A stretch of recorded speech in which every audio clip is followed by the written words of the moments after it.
Daniel, capítulo 1. Era o 3º ano do reinado de Joaquim em Judá, quando o rei Nabucodonosor da Babilônia declarou guerra a Jerusalém e sitiou a cidade. O Senhor entregou o rei Joaquim de Judá nas mãos dele, com alguns utensílios do templo de Deus. Nabucodonosor levou o rei e os utensílios para a casa do tesouro do seu Deus, na terra da Babilônia, a antiga Sinear. O rei ordenou a Aspenaz, chefe de pessoal do palácio, que escolhesse alguns israelitas da família real e da nobreza, jovens que fossem saudáveis e de boa aparência, inteligentes e de boa formação, de potencial para cargos de liderança no governo, gente de elite, e lhes ensinasse a língua e a cultura da Babilônia. O rei ordenou também que servissem a eles o mesmo cardápio do rei. Comiam do bom e do melhor e o mais fino vinho. Depois de 3 anos de treinamento, assumiriam cargos na corte do rei. 4 homens de Judá, Daniel, Ananias, Misael e Azarias, estavam entre os escolhidos. O chefe de pessoal do palácio deu a eles nomes babilônicos. Daniel passou a chamar-se Beltesazar. Ananias foi chamado Sadraque. Misael foi chamado Mesaque. E Azarias foi chamado Abed-nego. Mas Daniel decidiu que não iria ficar impuro com a comida do rei, nem beber o vinho dele. Por isso pediu ao chefe de pessoal do palácio que o autorizasse a não comer do cardápio do rei. Pela graça de Deus, o chefe de pessoal do palácio gostou de Daniel e autorizou, mas o advertiu. Tenho medo que meu senhor o rei possa fazer. Foi ele quem determinou esse cardápio. E se perceber que vocês não estão saudáveis como os outros, vai pedir minha cabeça. E então Daniel apelou ao responsável que havia sido designado pelo chefe de pessoal do palácio para cuidar dele, de Ananias, Misael e Azarias. Faça uma experiência conosco por 10 dias. Traga apenas vegetais e água. Depois nos compare com os jovens que se alimentam do cardápio do rei e tome sua decisão. O responsável por eles concordou e os alimentou com vegetais e água durante 10 dias. Ao final dos 10 dias, eles tinham aparência melhor e pareciam mais saudáveis que todos os outros. Assim, o responsável continuou a dispensá-los da comida e da bebida do cardápio do rei e servia-lhes apenas vegetais. Deus deu a esses 4 jovens conhecimento e habilidades em todas as áreas, tanto teórica quanto prática. Além disso, Daniel tinha o dom de interpretar todo tipo de visões e sonhos.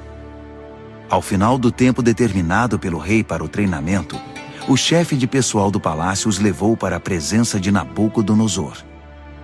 Quando os entrevistou, o rei os achou muito melhores que todos os outros. Ninguém estava tão bem quanto Daniel, Ananias, Misael e Azarias.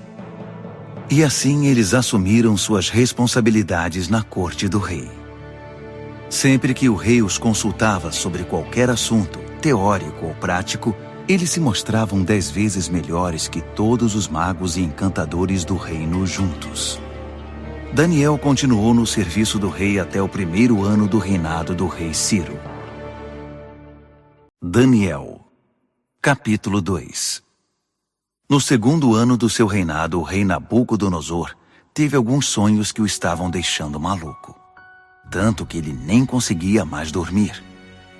Chamou então todos os magos, encantadores, feiticeiros e astrólogos da Babilônia para que interpretassem seus sonhos. Quando estavam todos na presença do rei, ele disse: Tive um sonho e não consigo tirá-lo da cabeça.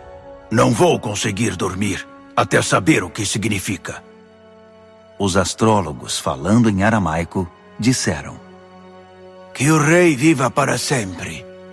Conte-nos os sonhos e vamos interpretá-lo. O rei respondeu: Meu decreto é este. Se vocês não conseguirem me dizer qual é o sonho e me dar a interpretação, vou fazer picadinho de vocês e destruir suas casas. Mas se me contarem o sonho e derem a interpretação, Vou encher vocês de presentes e serão muito honrados. Então, digam-me qual foi o sonho e me deem a interpretação.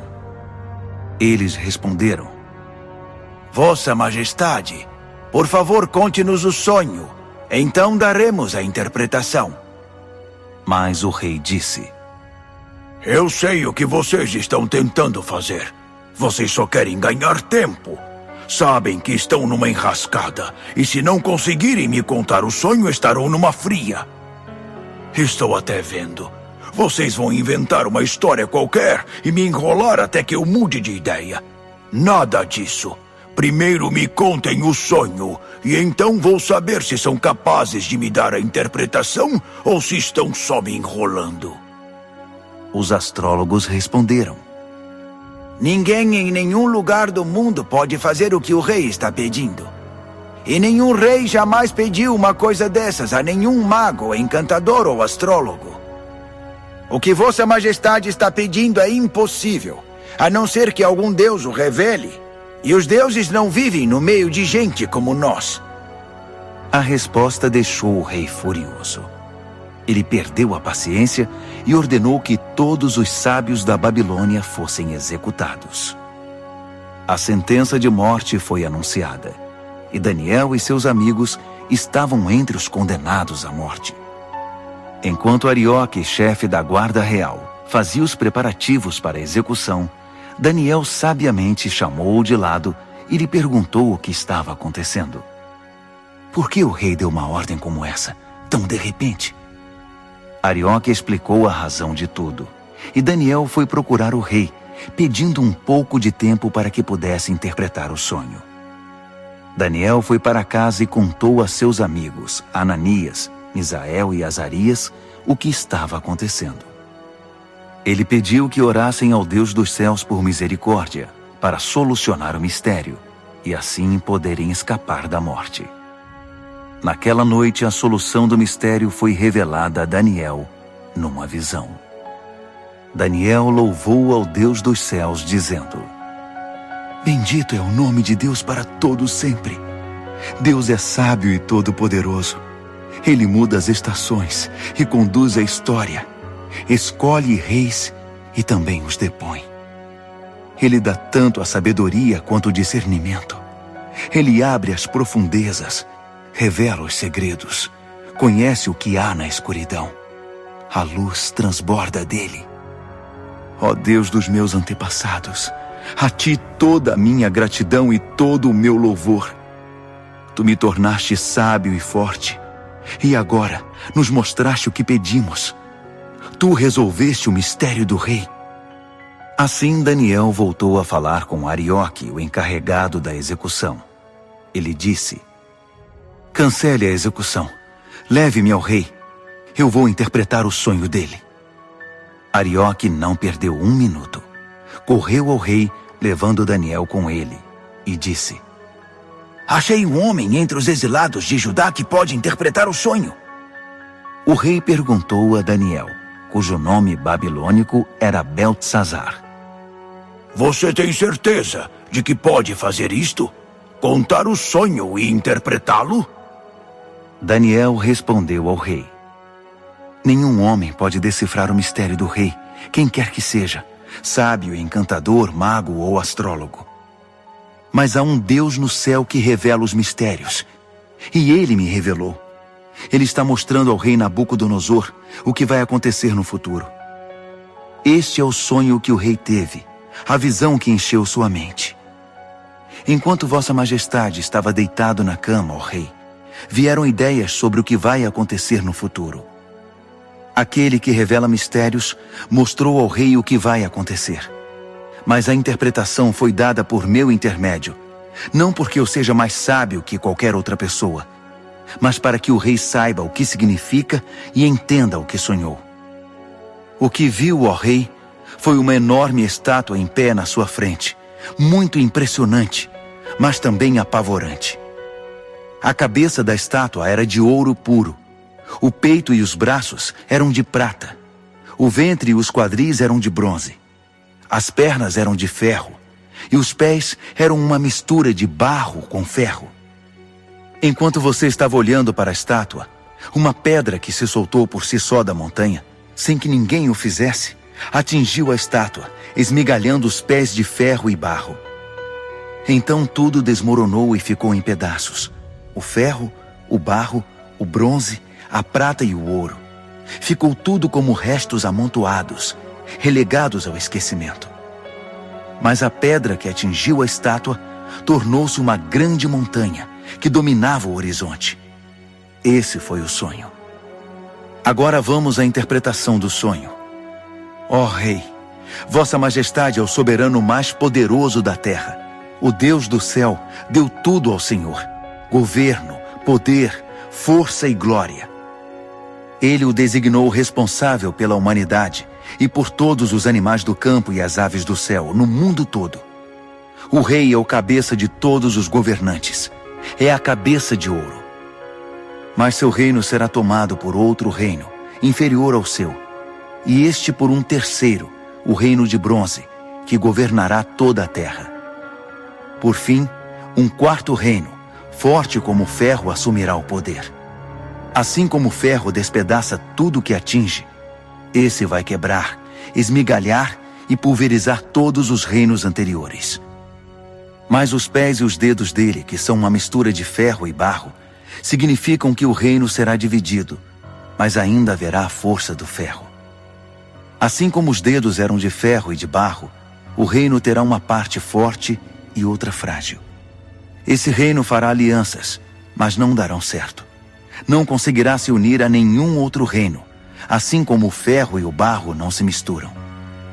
Mas no tempo desses reinos, o Deus do céu edificará um reino que nunca será destruído, nem nunca será dominado por outro. No final, esmagará os outros reinos, destruirá todos eles e será eterno. Será como a pedra que se soltou por si só da montanha, sem que ninguém o fizesse, que esmigalhou o ferro, o bronze, o barro, a prata e o ouro. O grande Deus fez o rei saber o que vai acontecer no futuro. Essa é a revelação exata do sonho, e também a interpretação correta. Quando Daniel terminou, o rei Nabucodonosor, perplexo, prostrou-se com o rosto no chão diante de Daniel. Ele ordenou uma oferta de sacrifícios e de incenso em honra a Daniel e declarou: Seu Deus realmente é o Deus de todos os deuses, o Senhor de todos os reis, e Ele revela todos os mistérios. E eu sei, porque você decifrou o mistério. Então o rei promoveu Daniel a um elevado cargo no reino.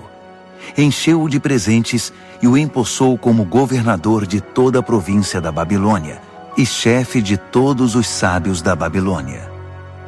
A pedido de Daniel, o rei designou Sadraque, Mesaque e Abednego para postos administrativos em toda a Babilônia, enquanto Daniel permaneceu no palácio real.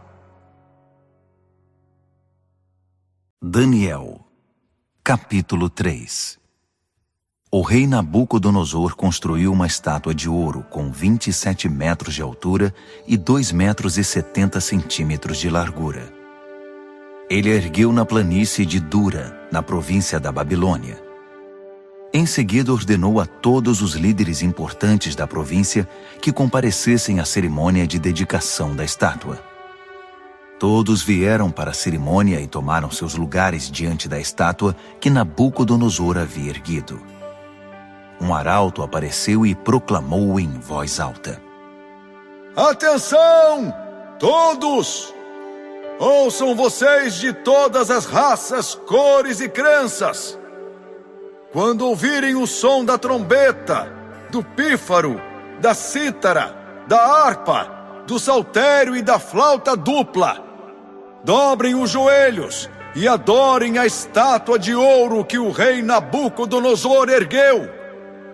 E quem não se ajoelhar, não adorar a estátua, não importa quem seja, será lançado imediatamente na fornalha. O som começou a tocar. Todos os instrumentos musicais da Babilônia e gente de todas as raças, cores e crenças dobraram os joelhos e adoraram a estátua de ouro que o rei Nabucodonosor havia erguido. Foi então que os astrólogos da Babilônia se manifestaram e acusaram os judeus. Eles disseram ao rei Nabucodonosor: Que o rei viva para sempre. Vossa Majestade deu ordens severas para que, ao ouvir o som tocar, deveríamos nos ajoelhar e adorar a estátua de ouro, e quem não o fizesse seria jogado na fornalha. Mas os judeus, Sadraque, Mesaque e Abednego, a quem o rei designou cargos elevados na província da Babilônia, ignoraram a ordem, ó rei. Eles não respeitam os nossos deuses e se negam a adorar a estátua de ouro que mandou erguer. Furioso, o rei Nabucodonosor ordenou que Sadraque, Mesaque e Abednego fossem trazidos. E quando eles chegaram, Nabucodonosor perguntou: Sadraque, Mesaque e Abednego, é verdade que vocês não respeitam meus deuses e se negam a adorar a estátua de ouro que mandei erguer? Vou dar a vocês uma segunda chance, mas a partir de agora, quando o som começar a tocar, vocês devem se ajoelhar e adorar a estátua. E se não o fizerem, serão jogados numa fornalha e ponto final. E que Deus vai livrá-los de mim? Sadraque, Mesaque e Abednego responderam: Sua ameaça não nos assusta. Se nos jogar na fornalha, o Deus que servimos pode nos salvar, não só da fornalha, como de qualquer outra coisa. E mesmo que ele não o faça, não importa, ó rei.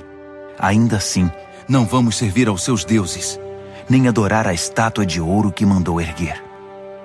Nabucodonosor estava prestes a explodir de tanta raiva.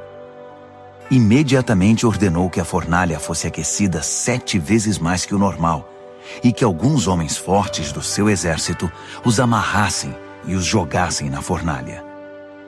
Sadraque, Mesaque e Abednego, com os pés e mãos amarrados e vestidos em suas roupas, foram jogados na fornalha extremamente quente. Por causa da ordem do rei, a fornalha estava tão quente que só as chamas foram suficientes para matar os homens que carregaram Sadraque, Mesaque e Abednego, e eles acabaram caindo fornalha dentro. De repente, o rei Nabucodonosor levantou-se num salto e perguntou: Não jogamos 3 homens com os pés e as mãos amarrados? Responderam os homens. Isso mesmo, senhor! Exclamou o rei. Vejam, estou vendo 4 homens andando para lá e para cá no fogo, e eles estão bem. E o 4º homem parece um filho dos deuses. Não é possível. Nabucodonosor foi até a entrada da fornalha ardente e chamou: Sadraque, Mesaque e Abednego, servos do Deus Altíssimo, saiam, venham para cá. E Sadraque, Mesaque e Abednego saíram do meio do fogo. Todos os líderes do governo e os conselheiros do rei se reuniram para examiná-los e viram que o fogo não havia causado nenhum arranhão nos 3, nem um fio de cabelo queimado, nem cheiro de fumaça na roupa deles. Nabucodonosor exclamou: Bendito seja o Deus de Sadraque, Mesaque e Abednego! Ele enviou seu anjo e salvou seus servos. Eles confiaram no seu Deus a ponto de ignorar as ordens do rei e arriscaram sua vida, mas não serviram nem adoraram outros deuses. Por isso decreto: todo, de qualquer lugar, cor, raça ou crença, que disser alguma coisa contra o Deus de Sadraque, Mesaque e Abednego, será despedaçado, e sua casa será destruída. Nunca houve um Deus que salvasse como esse. Então o rei promoveu Sadraque, Mesaque e Abednego na província da Babilônia. Daniel, capítulo 4. O rei Nabucodonosor a todos, de todas as raças, cores e crenças do mundo.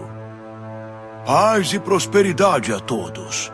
É um privilégio contar a vocês os grandes milagres que o Deus Altíssimo fez por mim. Seus milagres são impressionantes, e suas maravilhas surpreendentes. Seu reino dura para sempre, e seu governo soberano é eterno. Eu, Nabucodonosor, vivia tranquilo no meu palácio, mas tive um sonho, quase um pesadelo, que me deixou abalado. Mandei buscar todos os sábios da Babilônia para que interpretassem o sonho. Quando todos estavam reunidos, magos, encantadores, astrólogos e adivinhos, contei-lhes o sonho, mas ninguém conseguiu dizer o significado.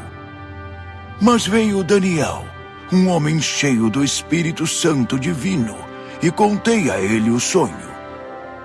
O seu nome babilônico é Beltesazar, assim chamado em homenagem ao meu Deus.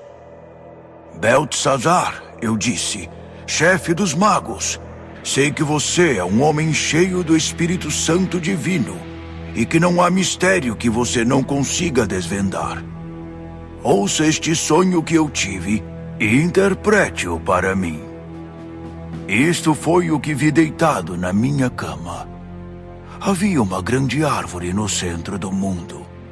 Eu olhei e a árvore cresceu, tornando-se maior ainda. Seu topo alcançava o céu e era visto de todos os lugares da terra. Suas folhas eram belas e seus frutos fartos, produzindo comida suficiente para todos. Os animais se abrigavam debaixo dela e as aves faziam ninhos nos galhos. Todo mundo dependia dela. E enquanto eu ainda estava deitado, vi também isto. Um anjo desceu do céu e ordenou: derrubem a árvore, cortem seus galhos, arranquem suas folhas e espalhem seus frutos. Caçem os animais que estão debaixo dela e espantem os pássaros de seus galhos, mas deixem o toco e as raízes presos com ferro e bronze junto à relva do campo. Deixem que ele seja molhado pelo orvalho do céu e se alimente de capim com os animais. Que ele perca a mente humana e seja como um animal, e assim seja até que se passe 7 tempos. Os anjos anunciam esse decreto, as santas sentinelas trazem essa sentença, para que todos que vivem saibam que o Deus Altíssimo tem domínio sobre os reinos dos homens. Ele conduz tudo conforme seu querer, e de gente simples faz poderosos. Isso é o que eu, rei Nabucodonosor, sonhei. Beltesazar, agora é sua vez de interpretar o sonho para mim. Ninguém entre os sábios da Babilônia conseguiu ver sentido algum nele, mas tenho certeza de que você pode interpretá-lo, pois é cheio do Espírito Santo divino. Daniel, Beltesazar, ficou tão apavorado por um momento que nem conseguia falar. Disse o rei: Beltesazar, fique calmo. Não deixe que o sonho e a interpretação o assustem. Disse Beltesazar: meu senhor, gostaria que esse sonho fosse sobre seus inimigos e a interpretação para seus adversários. A árvore que você viu e que cresceu e ficou tão alta que o topo alcançava o céu, visível dos 4 cantos da terra. A árvore de folhagem viçosa e fartos frutos, suficiente para todos.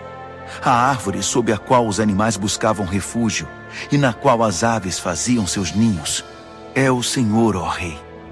Vossa Majestade é a árvore. Você cresceu e ficou forte. Sua Majestade atinge o céu e seu governo se estende aos 4 cantos da terra. E os anjos que desciam do céu proclamando: derrubem a árvore, destruam-na, mas deixem o toco e suas raízes na terra, presos com ferro e bronze junto à relva do campo. Deixem que ele seja molhado pelo orvalho do céu e que se alimente de grama com os animais durante 7 tempos. Isso, ó Rei, também se refere ao Senhor. Significa que o Deus Altíssimo proclamou uma sentença contra o rei.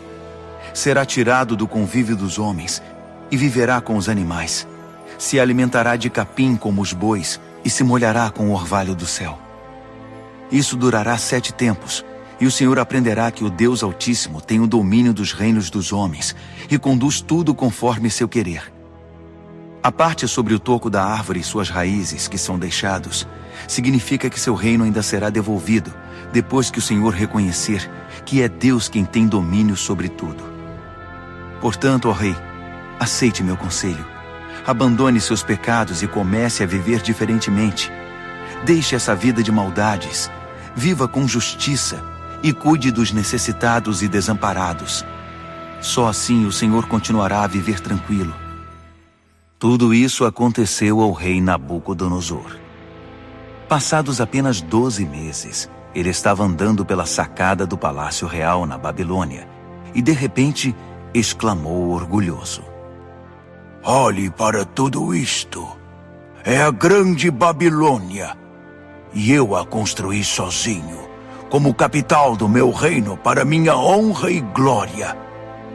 Assim que as palavras saíram da sua boca, ouviu-se uma voz do céu: Este é o decreto contra você, rei Nabucodonosor. Seu reino foi tomado de você. Você será tirado do convívio dos homens. Viverá com os animais do campo e comerá capim como boi. A sentença é para 7 tempos, o suficiente para você aprender que o Deus Altíssimo tem domínio sobre os reinos dos homens e põe no trono quem ele quer. Isso aconteceu imediatamente. Nabucodonosor foi tirado da convivência dos homens, comeu capim como boi e se molhou com o orvalho do céu. Seu cabelo cresceu como as penas da águia, suas unhas como as garras do falcão. Ao final daquele período, eu, Nabucodonosor, olhei para o céu, recobrei o juízo e bendisse o Deus Altíssimo, agradecendo e glorificando ao Deus que vive para sempre. Seu domínio dura para sempre, seu reino nunca será decadente. A vida na terra é insignificante. Deus faz tudo conforme seu querer. Ninguém pode opor-se à sua vontade. Ninguém pode questioná-lo ou desafiá-lo. Ao mesmo tempo em que recobrei o juízo, recuperei a majestade e a glória do meu reino. Todos os líderes e gente importante vieram me ver. Fui restabelecido como rei no meu reino e me tornei maior que antes. E é por isso que eu, Nabucodonosor, canto e louvo ao Rei do Céu. Tudo o que ele faz é justo, e ele o faz da maneira certa. Ele sabe como tratar gente orgulhosa e tem o poder para torná-los humildes. Daniel, capítulo 5. O rei Belsazar convidou Mil de seus nobres para um grande banquete. O vinho era muito bem servido. Então Belsazar, que já estava alto por causa do vinho, ordenou que as taças de ouro e prata que seu pai Nabucodonosor havia tomado do templo de Deus em Jerusalém fossem trazidas para que ele, seus nobres, suas mulheres e concubinas pudessem beber nelas. Quando as taças de ouro e prata foram trazidas, o rei, os nobres e aquelas mulheres começaram a usá-las. Beberam seu vinho e, já bêbados, louvaram seus deuses de ouro, prata, bronze, ferro, madeira e pedra. Naquele exato momento, os dedos de uma mão humana apareceram e começaram a escrever na parede rebocada do palácio, na parte mais iluminada. Quando o rei viu a mão escrevendo na parede, ficou pálido, muito assustado. Suas pernas ficaram bambas, tremiam sem parar, e os joelhos batiam um no outro. Ele gritou para que chamassem os encantadores, os astrólogos e os adivinhos, e prometeu: Quem conseguir ler esta escrita na parede e me disser o que significa, será famoso e rico. Ganhará um manto de púrpura e uma bela corrente de ouro, e será o terceiro mais importante do reino. Todos tentaram, mas ninguém conseguiu enxergar um sentido nas palavras escritas na parede. Ninguém conseguia entender o que estava escrito, muito menos interpretá-lo. Então o rei ficou apavorado, pálido, em completo estado de choque. Os nobres também estavam em pânico. A rainha soube que o rei e os nobres estavam em estado de choque e veio ao salão do banquete. Ela disse: "Que o rei viva para sempre. Não se assustem, não fiquem aí sentados pálidos desse jeito. Há um homem no reino que é cheio do Espírito Santo divino. Durante o reinado do seu pai, ele ficou conhecido pelo seu brilho intelectual e por sua sabedoria espiritual. Ele era tão capaz que seu pai, o rei Nabucodonosor, fez dele o chefe de todos os magos, encantadores, adivinhos e astrólogos. Não havia ninguém como ele. Ele conseguia fazer qualquer coisa: interpretar sonhos, decifrar mistérios, explicar enigmas. Seu nome é Daniel, mas o rei mudou o nome dele para Beltesazar. Mande chamar Daniel. Ele vai ler o que está escrito aí." Assim Daniel foi chamado. O rei perguntou: "Você é Daniel, que foi um dos exilados que meu pai trouxe de Judá? Já ouvi falar que você é cheio do Espírito Santo, tem uma mente brilhante e é incrivelmente sábio. Os sábios e encantadores foram trazidos aqui para ler esta escrita na parede e interpretá-la, mas nenhum deles conseguiu ler nada. Mas ouvi dizer que você interpreta sonhos e decifra mistérios. Então, se você conseguir ler e interpretar, será um homem famoso e rico. Ganhará o manto de púrpura e uma bela corrente de ouro, e será o terceiro mais importante do reino." Daniel respondeu ao rei: "Pode ficar com os presentes ou dá-los a outra pessoa. Mas vou ler a escrita para o rei e interpretar seu significado. Ouça, ó rei, o Deus Altíssimo deu a seu pai Nabucodonosor um grande reino e uma gloriosa reputação. Deus o fez muito poderoso, e pessoas de todos os lugares, de toda raça, cor ou crença, se sentiam intimidadas por ele. Ele as matava ou poupava, como e quando queria. Promovia ou humilhava as pessoas como bem desejava. Então Deus o humilhou e o privou de todo o poder. Ele foi tirado do convívio dos homens e passou a viver como animal. Comeu capim como boi e se molhou com o orvalho do céu até aprender esta lição: que o Deus Altíssimo tem domínio sobre os reinos dos homens e põe no trono quem ele quer. Você é filho dele, sabe de tudo isso, mas é tão arrogante quanto ele no seu pior momento. Olhe para você mesmo. Quer competir com o Senhor do céu? Você mandou buscar as taças sagradas do templo dele só por farra, para que o Senhor, seus nobres, suas mulheres e concubinas pudessem beber nelas. O rei usou as taças sagradas para brindar seus deuses de prata e ouro, de bronze e ferro, de madeira e pedra, deuses cegos, surdos e mudos. Mas tratou com desprezo o Deus vivo, que tem a sua vida nas mãos, desde o nascimento até a morte. Deus enviou a mão que escreveu na parede, e o que está escrito é: Mene, Tekel e Peres. E este é o significado dessas palavras. Mene, Deus contou os dias do seu governo, e suas contas são negativas. Tekel, você foi pesado na balança, e está em falta. Peres, seu reino foi dividido e entregue aos medos e persas. Beltesazar fez o que havia prometido. Vestiu o manto de púrpura em Daniel, colocou uma bela corrente de ouro em seu pescoço e o promoveu a terceiro mais importante do reino. Naquela mesma noite, o rei Beltesazar da Babilônia foi morto. Dario, o Medo, tinha 62 anos quando o sucedeu como rei. Daniel, capítulo 6. Dario reorganizou seu reino. Ele designou 120 governadores para administrar todas as províncias do reino.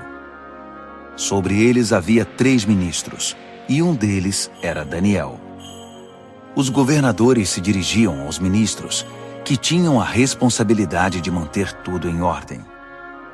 Mas Daniel era cheio de vitalidade, e tinha uma inteligência tão superior aos outros ministros e governadores que o rei decidiu designá-lo responsável por todo o reino. Os ministros e governadores se reuniram para ver se descobriam algum ponto fraco de Daniel que pudesse usar contra ele, mas não conseguiram nada. Ele era exemplar e absolutamente confiável. Não conseguiram achar nenhuma evidência de negligência ou má conduta. Após inúmeras tentativas, desistiram e disseram: Nunca vamos descobrir nada contra esse Daniel, a não ser que inventemos alguma acusação e tramemos algo contra ele. Assim, os ministros e governadores tramaram contra ele e foram ao rei dizer: Rei Dario, que viva para sempre!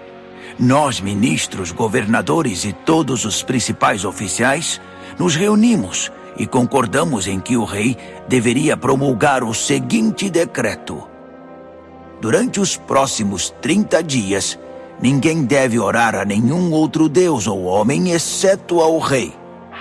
Qualquer um que desobedecer será lançado na cova dos leões. Promulgue esse decreto ao rei e assine-o para que seja revogável, com inscrição em pedra, conforme todas as leis dos medos e dos persas. E o rei Dario assinou o decreto. Daniel soube que esse decreto havia sido promulgado, mas continuou a orar como sempre fazia. Sua casa tinha janelas no andar de cima, voltadas para Jerusalém. 3 vezes ao dia, ele se ajoelhava ali em oração, agradecendo e louvando a Deus. Os conspiradores vieram e o viram orando, pedindo a ajuda de Deus. Imediatamente foram ao rei e o lembraram do decreto. O rei não assinou uma lei proibindo qualquer pessoa de orar a qualquer deus ou homem, exceto ao rei durante 30 dias? E qualquer pessoa que fosse apanhada fazendo isso seria jogada na cova dos leões? O rei confirmou. Com certeza, como inscrição em pedra, conforme todas as leis dos medos e dos persas. Então eles disseram: Daniel é um dos exilados judeus. Ignora sua ordem e desafia sua lei. Ele ora 3 vezes ao dia. O rei ficou desconcertado e tentou de todas as formas livrar Daniel da complicação em que o havia colocado. Ele pensou nisso o dia todo. Mas os conspiradores voltaram. Lembre-se, ó rei, é uma lei conforme todas as leis dos medos e dos persas. Irrevogável. O rei cedeu e ordenou que Daniel fosse trazido e jogado na cova dos leões.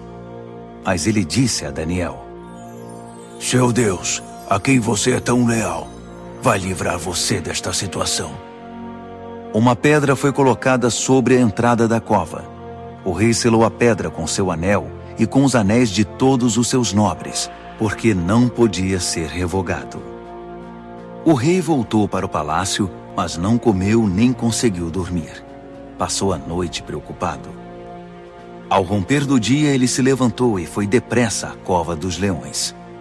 Quando chegou perto, chamou o aflito: Daniel, servo do Deus Altíssimo!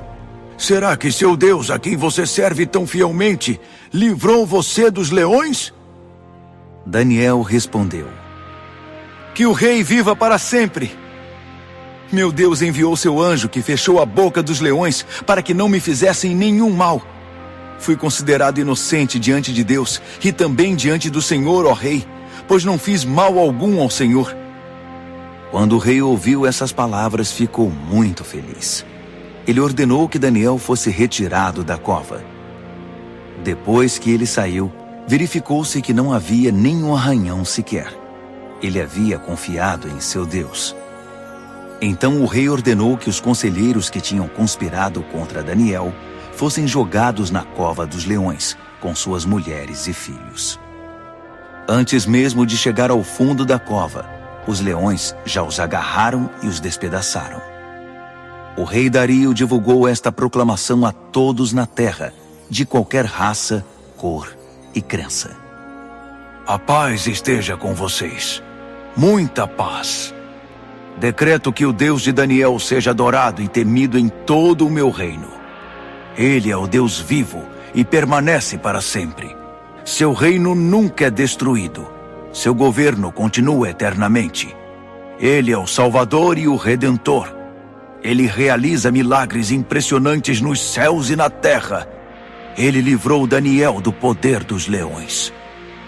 Daniel foi muito bem tratado no restante do reinado de Dario e também no reinado seguinte, de Ciro, o persa.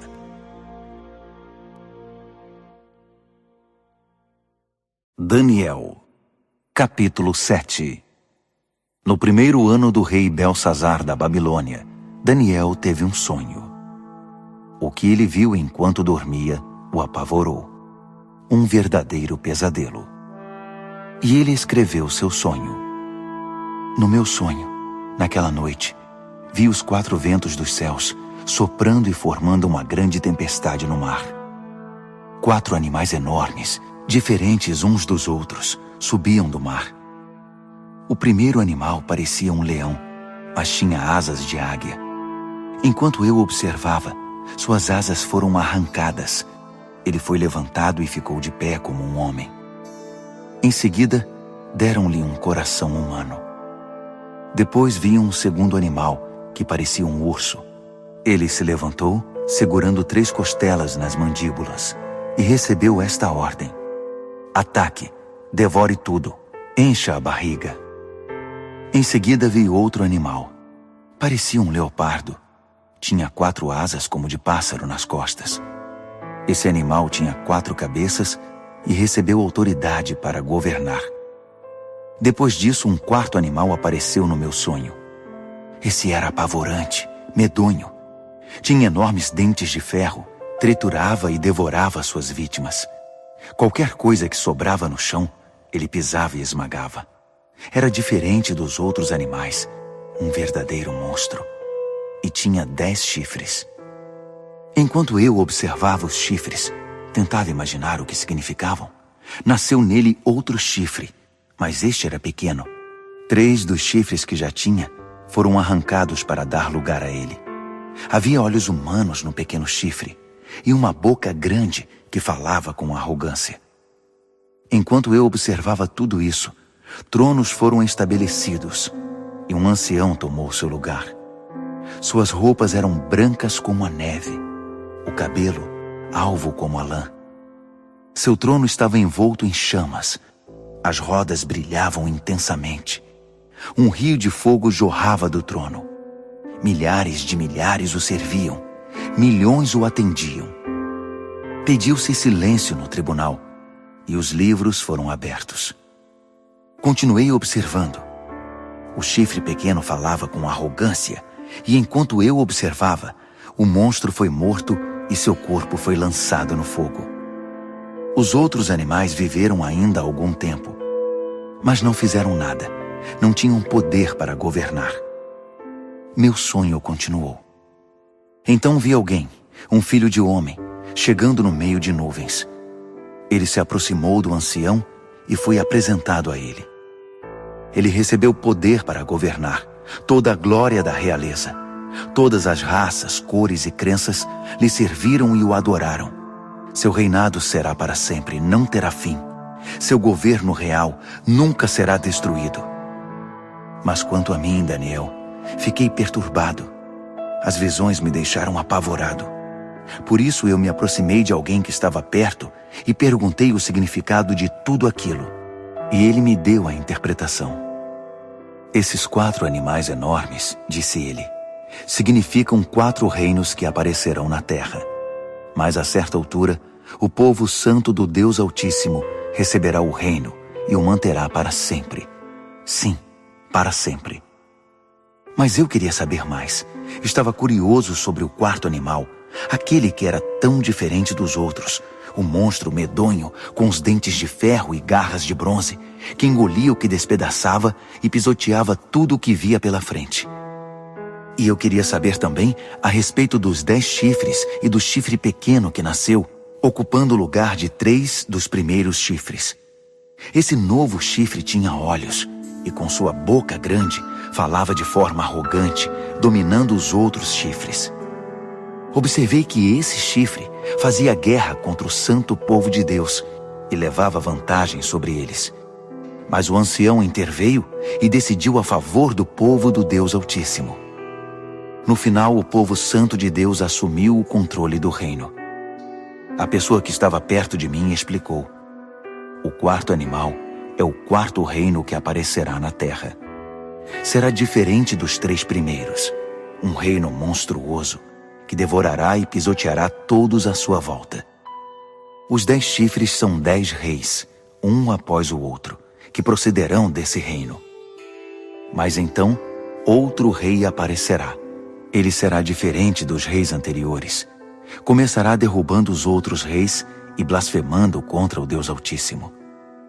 Ele perseguirá os seguidores do Deus Altíssimo e tentará eliminar a adoração sagrada e a prática da justiça.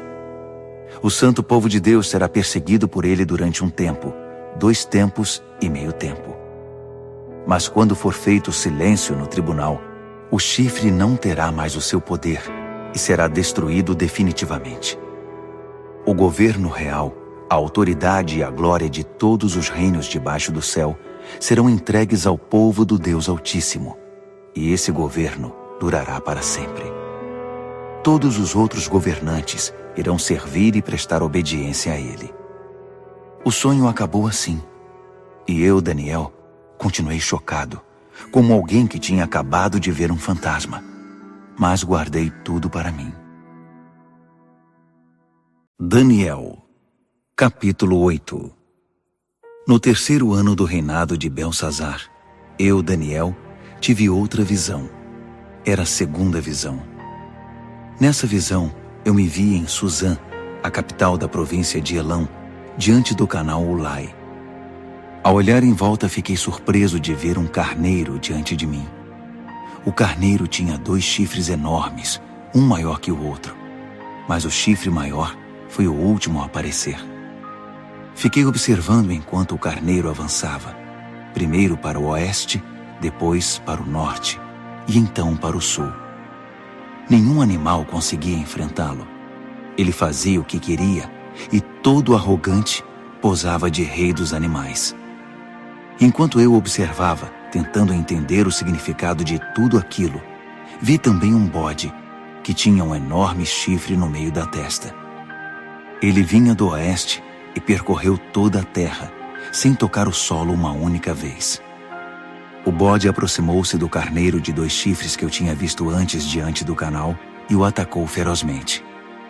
Observei enquanto ele, louco de raiva, atacava o carneiro. A violência era tanta que ele lhe quebrou os 2 chifres. O carneiro não conseguiu resistir. O bode o derrubou e o pisoteou. Nada pôde salvar o carneiro. Então o bode tornou-se cada vez mais arrogante, e no auge do poder, seu chifre imenso se quebrou, e 4 outros chifres enormes surgiram no lugar, apontando para o norte, o sul, o leste e o oeste. De um desses grandes chifres surgiu outro chifre pequeno, mas o seu poder cresceu até atingir o sul e o leste, e a querida terra prometida. Cresceu tanto que atingiu as estrelas, o exército celestial, e lançou algumas delas na terra e as pisoteou. Ele ousou até desafiar o poder de Deus, o príncipe do exército celestial. Ele acabou com a adoração diária e profanou o santuário. Como castigo pelos seus pecados, o santo povo de Deus também foi atacado por ele. O chifre desprezou a verdade de Deus. Extremamente arrogante, dominou tudo o que via pela frente. Naquele momento ouvi 2 anjos conversando. O primeiro perguntou: quanto tempo vai durar isso? Sem adoração diária, esse castigo devastador pelo pecado? E o povo de Deus e o santuário vão continuar sendo desprezados e pisoteados? O outro respondeu: um período de 2.300 tardes e manhãs. Então, o santuário será restaurado. Enquanto eu, Daniel, estava tentando encontrar um sentido no que via, uma figura humana apareceu diante de mim. Ouvi uma voz de homem que vinha do canal de Ulai e chamava: Gabriel, diga a este homem o que está acontecendo. Explique a visão a ele.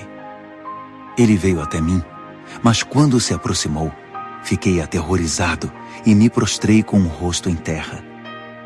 Ele disse: Entenda que esta visão diz respeito ao final dos tempos. Assim que ele falou, eu desmaiei, com o rosto no chão. Mas ele me despertou e me levantou. Ele continuou: vou contar a você o que vai acontecer nos dias de juízo, pois haverá um fim para tudo isso. O carneiro de 2 chifres que você viu representa os 2 reis dos Medos e dos Persas. O bode representa o reino dos gregos, e o chifre enorme na testa dele é o primeiro rei. Os 4 chifres que surgiram no lugar dele, depois que foi quebrado, são os 4 reis que virão depois dele, mas sem o mesmo poder. Quando o reinado deles estiver no fim e as rebeliões se intensificarem, surgirá um rei cruel, um mestre da maldade. Seu poder aumentará imensamente. Ele será arrogante, de fala autoritária, fazendo exatamente o que quer. Derrubará poderosos e santos por todos os lados. Suas ações criminosas vão se multiplicar. E como vão? Ele vai achar que é invencível e vai se livrar de todos os que cruzarem seu caminho. Mas quando enfrentar o príncipe dos príncipes, será esmigalhado, mas não por mãos humanas. A visão das 2.300 tardes e manhãs é precisa, mas confidencial. Então, mantenha-a em segredo. Refere-se ao futuro distante. Eu, Daniel, acabado, esgotado por alguns dias, finalmente encontrei forças para voltar ao trabalho e tratar dos negócios do rei. Mas continuei apavorado com a visão, pois não conseguia entender coisa alguma. Daniel, capítulo 9. Dario, filho de Xerxes, da linhagem dos Medos, tornou-se rei da Babilônia. No primeiro ano do seu reinado, eu, Daniel, meditava nas Escrituras, e de acordo com a mensagem do Eterno ao profeta Jeremias, Jerusalém teria de ficar em ruínas durante 70 anos. Recorri ao Senhor Deus em busca de uma resposta. Orava com dedicação e sinceridade, jejuava, vestia pano de saco e me ajoelhava nas cinzas. Derramei meu coração e abri minha alma para o Eterno, meu Deus. Ó Senhor, grande e soberano Deus, Tu nunca falhas em cumprir a Tua aliança. Nunca desistes daqueles que Te amam e obedecem ao que ordenas. Mas nós pecamos de todas as formas possíveis. Cometemos pecados terríveis, fomos rebeldes, enganamos e pegamos atalhos para fugir dos Teus caminhos. Fizemo-nos de surdos diante dos Teus servos, os profetas, que pregaram Tua mensagem aos nossos reis e líderes, aos nossos pais e a todo o povo da terra. Tu fizeste tudo certo, Senhor, mas tudo que temos a apresentar é culpa e vergonha, todos nós, o povo de Judá, os cidadãos de Jerusalém, Israel no exílio e em todos os lugares por onde fomos espalhados, por ter Te traído. Ah, sim, fomos envergonhados publicamente, todos nós, nossos reis, líderes, pais, diante do mundo. Mas foi bem merecido, por causa do nosso pecado. A Tua compaixão é nossa única esperança, ó Senhor, o nosso Deus, porque na nossa rebeldia abrimos mão dos nossos direitos. Não prestamos atenção em Ti quando nos disseste como deveríamos viver, nem obedecemos ao ensinamento proclamado por Teus servos, os profetas. Todos nós em Israel optamos por Te ignorar. Desprezamos Tuas instruções para fazer apenas o que era do nosso agrado. E agora estamos pagando por isso. A maldição expressa claramente na revelação feita a Moisés, servo de Deus, agora está fazendo efeito entre nós. É o salário do nosso pecado contra Ti. Fizeste a nossos governantes o que prometeste fazer. Trouxeste desgraça sobre nós em Jerusalém, a pior já registrada. E como estava escrito na revelação de Deus a Moisés, a catástrofe foi total. Nada foi poupado. Nós nos mostramos obstinados no nosso pecado, sem nunca considerar Tuas orientações, ignorando Tuas advertências. Assim, com razão, deixaste que a desgraça viesse sobre nós com tudo. Tu, ó Eterno, Tens todo o direito de fazer isso, pois nós te ignoramos de maneira persistente, com muita culpa no cartório. Ó Senhor, Tu és nosso Deus, pois livraste Teu povo da terra do Egito numa grande demonstração de poder. O povo ainda fala nisso. Confessamos que pecamos, que vivemos uma vida de maldades. Como sempre tens agido, consertando as coisas e endireitando as pessoas. Por favor, afasta Tua grande ira contra Jerusalém, que é Tua cidade, Teu santo monte. Sabemos que foi por culpa nossa que isso aconteceu. Tudo por causa do nosso pecado e do pecado de nossos pais. E agora, estamos envergonhados diante de todos. Somos motivo de zombaria na nossa vizinhança. Por isso, ouve, ó Deus, esta oração sincera do Teu servo.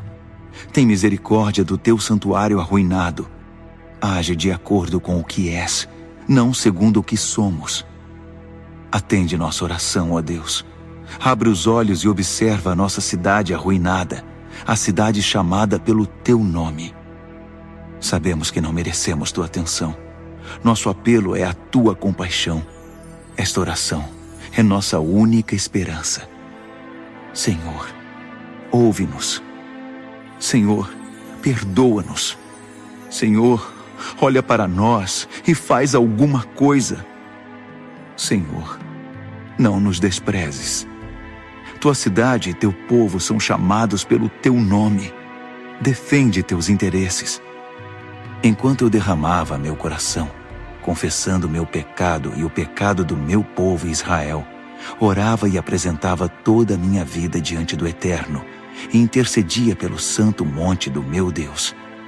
Enquanto eu estava mergulhado na oração, Gabriel, o ser semelhante a um homem, aquele que eu tinha visto numa visão anterior, aproximou-se de mim, voando como uma ave na hora da adoração da noite. Ele se pôs diante de mim e disse: Daniel, vim esclarecer as coisas. Assim que você começou sua oração, a resposta foi dada, e agora estou aqui para entregá-la. Você é muito amado, por isso, ouça com cuidado para entender o significado da revelação. 70 semanas estão decretadas para seu povo e sua santa cidade, como forma de conter a rebelião, dar fim ao pecado, arrancar o crime pela raiz, estabelecer a justiça para sempre, cumprir a profecia e ungir o lugar santíssimo. Aqui está o que você precisa entender. Desde o momento em que a ordem for dada para a reconstrução de Jerusalém, até a vinda do líder ungido, haverá 7 semanas. A reconstrução levará 62 semanas, incluindo a construção de ruas e muros. Serão tempos difíceis. Depois das 62 semanas, o líder ungido será morto. É o seu fim. A cidade e o santuário serão arruinados pelo exército do novo líder que chegar. O fim virá de repente, como uma onda enorme. Haverá guerras até o fim, e a desolação estará na ordem do dia. Então, no período de 1 semana, ele fará muitas alianças importantes. Mas na metade dessa semana, ele acabará com a adoração e as orações. No lugar da adoração, irá se instalar a besta da profanação, que permanecerá ali até finalmente ser destruída. Daniel, capítulo 10. No 3º ano do reinado de Ciro, rei da Pérsia, uma mensagem veio a Daniel, cujo nome babilônico era Beltesazar. A mensagem era verdadeira e falava de uma grande guerra. Ele entendeu, pois seu significado veio por revelação. Durante aqueles dias, eu, Daniel, guardei luto por Jerusalém durante 3 semanas. Comi apenas comida simples, sem tempero, e não comi carne nem bebi vinho. Não tomei banho nem me barbeei até que tivessem passado as 3 semanas. No dia 24 do 1º mês, eu estava de pé diante do grande rio, o Tigre. Levantei os olhos e, para minha surpresa, vi um homem vestido de linho, com um cinto de ouro puro na cintura. Seu corpo brilhava como se fosse esculpido de pedra preciosa. A face era radiante e os olhos vivos e penetrantes como tochas.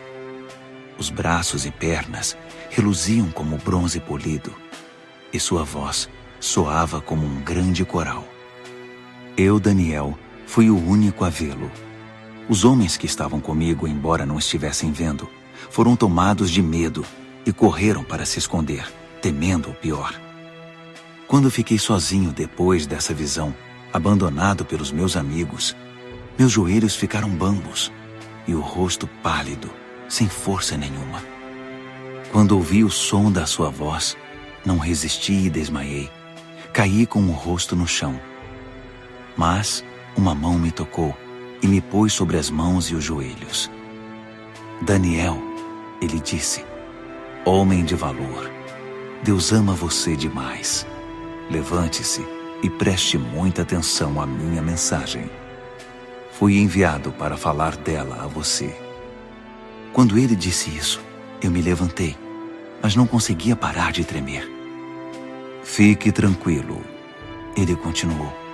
Não tenha medo. Quando você decidiu se humilhar para receber entendimento, sua oração foi ouvida, e eu me dispus a vir até aqui. Mas fui impedido pelo anjo, que é o príncipe do reino da Pérsia, e isso me atrasou por 3 semanas. Mas Miguel, um dos anjos supremos, veio em meu socorro e ficou ali com o anjo, que é o príncipe da Pérsia. Estou aqui para ajudar você a entender o que vai acontecer com seu povo, pois a visão fala do futuro. Enquanto ele falava, fiquei só olhando para o chão. Não conseguia dizer nada. E fui surpreendido por algo parecido com uma mão humana que me tocou os lábios. Então abri a boca e comecei a falar. Quando vi, fiquei apavorado. Minhas pernas ficaram bambas. Eu não conseguia me mexer. Como é possível que eu, um humilde servo, fale com alguém como o Senhor? Estou completamente paralisado. Mal consigo respirar. Aquele ser, que parecia humano, me tocou outra vez e me deu forças. Ele disse, não tenha medo. Fique em paz. Você é amado demais. Tudo vai ficar bem. Tenha coragem. Seja forte. Enquanto ele ainda falava, veio-me coragem e retomei as forças. Então eu disse, pode falar, porque o Senhor me deu forças. Ele disse, você sabe por que vim aqui? Preciso voltar para lutar contra o anjo que é o príncipe da Pérsia. E depois que eu o tirar do caminho, chegará o anjo que é o príncipe da Grécia. Mas antes deixe-me contar a você o que está escrito no livro da verdade. Ninguém me ajuda na minha luta contra esses seres, a não ser Miguel, o anjo, que é o príncipe de vocês. Daniel, capítulo 11. Eu tenho ajudado da melhor maneira possível, desde o 1º ano do reinado de Dario, rei dos Medos. Mas agora deixe-me dizer como estão as coisas. Outros 3 reis da Pérsia aparecerão, e depois deles um 4º rei, que será muito mais rico que os outros. Quando ele achar que já tem poder suficiente, ganho com sua riqueza, declarará guerra contra o reino da Grécia. Nesse momento, aparecerá um rei poderoso, que dominará um enorme território e conduzirá tudo como bem entender. Mas no auge do seu poder, quando tudo estiver aparentemente bem, seu reino se dividirá em 4 partes, norte, sul, leste e oeste.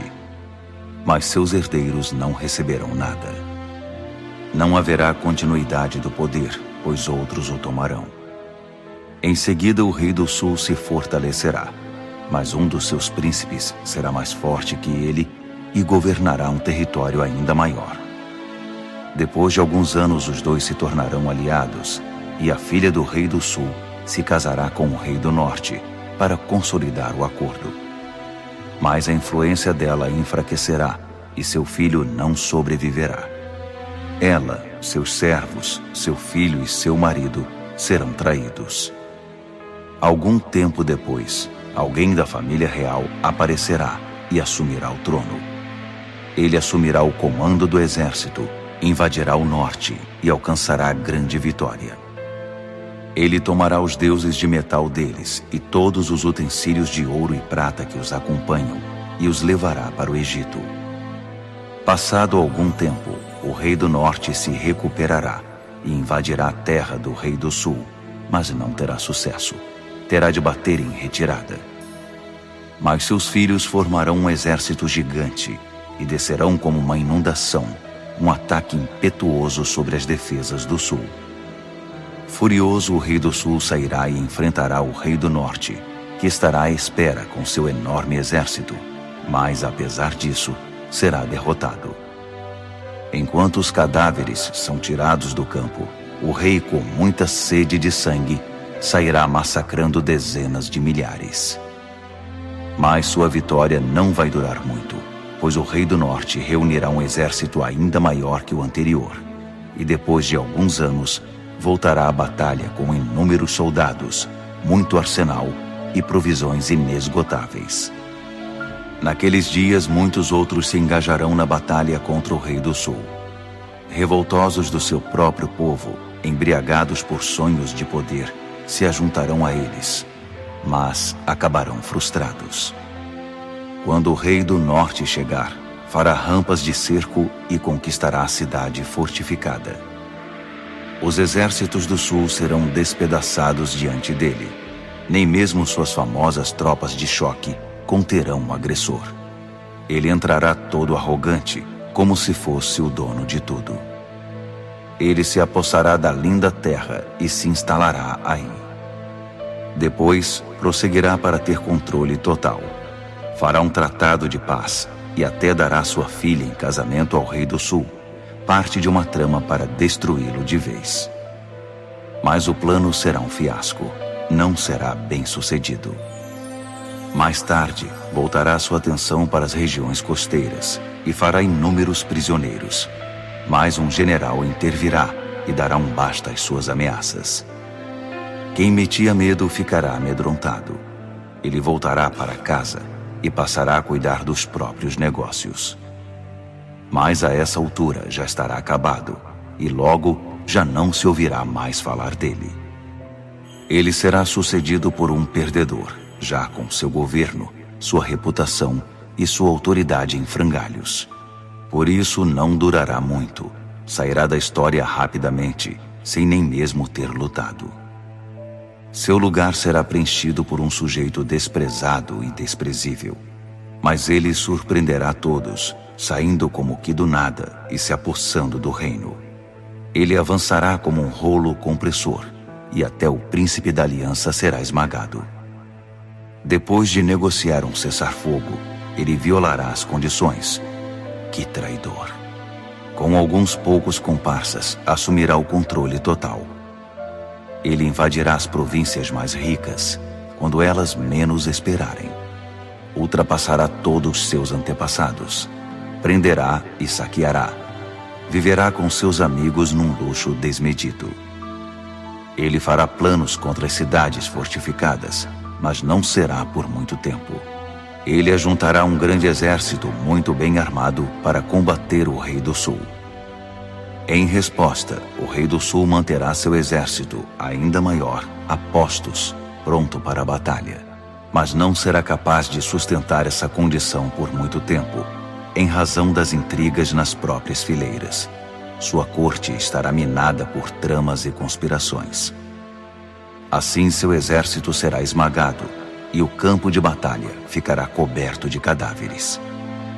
Os dois reis, ambos com planos maldosos um contra o outro, vão se sentar à mesa de conferências e negociarão seus engodos. Nada resultará desse tratado, que não passará de um emaranhado de mentiras. Mas ainda não é o fim. A história não acabou. O rei do norte irá para casa carregado de despojos, mas sua mente estará voltada para a destruição da Santa Aliança, enquanto estiver passando pela terra a caminho de casa.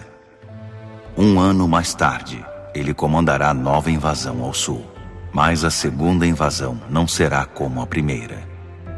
Quando os navios romanos chegarem, ele dará meia volta e retornará para casa. Mas ao passar pela terra, seu ódio contra a Santa Aliança será despertado. Ele fará acordo com todos os que se dispuserem a trair a Santa Aliança, tomando o partido deles. Suas forças entrarão marchando e profanarão o santuário e a cidadela. Eles irão banir a adoração diária, substituindo-a pela besta da profanação. O rei do norte honrará os que traírem a Santa Aliança, corrompendo-os ainda mais com sua conversa sedutora. Mas os que forem leais a Deus tomarão posição firme a favor de Deus. Os que mantiverem o bom senso ensinarão o bem às multidões pelo exemplo. Eles serão submetidos a provas terríveis durante um certo período. Alguns serão mortos, outros queimados, alguns exilados, outros roubados. Quando a prova for muito difícil, receberão alguma ajuda, mas não muita. E muitos dos pretensos ajudadores se portarão com indiferença. A provação refinará e purificará os que mantiverem o bom senso e permanecerem leais, porque há ainda mais por vir. Enquanto isso, o rei do norte estará agindo sem impedimento. Ele se levantará a uma posição superior à de qualquer deus, e até mesmo ousará desafiar o Deus dos deuses. Por um tempo isso será tolerado, até que se complete esse tempo de juízo, pois o que foi decretado precisa ser cumprido. Ele não terá respeito algum pelos deuses dos seus antepassados, nem mesmo pelo Deus predileto das mulheres. Desprezando qualquer Deus, o rei do norte se inchará de orgulho e se achará maior que todos eles. Ele chegará a ponto de desprezar o Deus dos santos, e no lugar em que Deus é adorado, colocará em exibição, com generoso ornamento de prata, ouro e pedras preciosas, um Deus novo, do qual nunca se ouviu falar. Marchando sob a bandeira desse Deus estranho, ele atacará as principais fortalezas. Promoverá todos os que seguirem esse Deus, dando a eles cargos importantes e recompensando-os com concessões de terras. Na conclusão dessa história, o rei do sul o enfrentará, mas o rei do norte se lançará contra ele como um furacão, com seus carros e cavalos e uma grande frota de navios, e varrerá tudo que estiver no seu caminho. Ao entrar na linda terra, as pessoas cairão diante dele como peças de dominó. Só Edom, Moabe e alguns amonitas escaparão. Ele vai avançar, dominando país após país. Nem o Egito escapará. Ele confiscará o ouro, a prata e todos os bens valiosos do Egito. Os líbios e os etíopes cairão com ele. Mas nesse momento, relatos perturbadores virão do norte e do leste e o farão entrar em pânico. Furioso, ele se apressará em suprimir a ameaça. Mas assim que armar suas tendas entre o mar Mediterrâneo e o Monte Santo, inúmeras tendas reais, ele encontrará seu fim. E não haverá uma alma viva por perto para ajudá-lo. Daniel, capítulo 12. Esse será o momento quando Miguel, o grande anjo, que é o príncipe defensor do seu povo, entrará em cena. Será um tempo de desgraça, a pior desgraça que o mundo já conheceu. Mas seu povo será salvo da desgraça, todos os que tiverem um nome escrito no livro. Uma grande multidão, composta daqueles que já morreram e foram sepultados, acordará. Alguns para a vida eterna, outros para a vergonha eterna. Homens e mulheres que viveram de forma sábia e justa brilharão como a noite sem nuvens, repleta de estrelas. E os que conduziram outras pessoas ao caminho certo brilharão como estrelas para sempre. Este é um relato confidencial, Daniel, para seus olhos e ouvidos somente. Mantenha-o em segredo. Guarde o livro fechado à chave até o final. Nesse ínterim, haverá uma busca frenética para se tentar entender o que está acontecendo. Enquanto eu, Daniel, ouvia tudo isso, apareceram 2 seres, um do lado do rio em que eu estava e o outro do outro lado. Um deles perguntou a um terceiro homem vestido de linho que estava acima das águas do rio: até quando vai continuar essa história intrigante? O homem vestido de linho, que estava acima das águas do rio, levantou as mãos para o céu. Ouvi quando ele jurou solenemente pelo Eterno que seria um tempo, 2 tempos e meio tempo, e que quando o opressor do povo santo fosse derrubado, a história chegaria ao seu final. Ouvi tudo isso claramente, mas não entendi. Por isso perguntei: Senhor, pode me explicar isso? Continue a fazer o que está fazendo, Daniel. Ele disse: a mensagem é confidencial e será guardada a chave até o fim, até que tudo chegue à sua conclusão. O povo será purificado e renovado, mas os maus continuarão sendo maus, sem ter a menor ideia do que está acontecendo. Já os que viverem de forma sábia e justa entenderão tudo. A partir do momento em que a adoração diária for abolida do templo e a besta da profanação for introduzida no seu lugar, vão se passar 1290 dias. Abençoados os que persistirem pacientemente durante os 1335 dias. E você prossiga em sua jornada, sem ficar ansioso ou preocupado. Fique tranquilo. Quando tudo tiver passado, você se levantará para receber sua recompensa.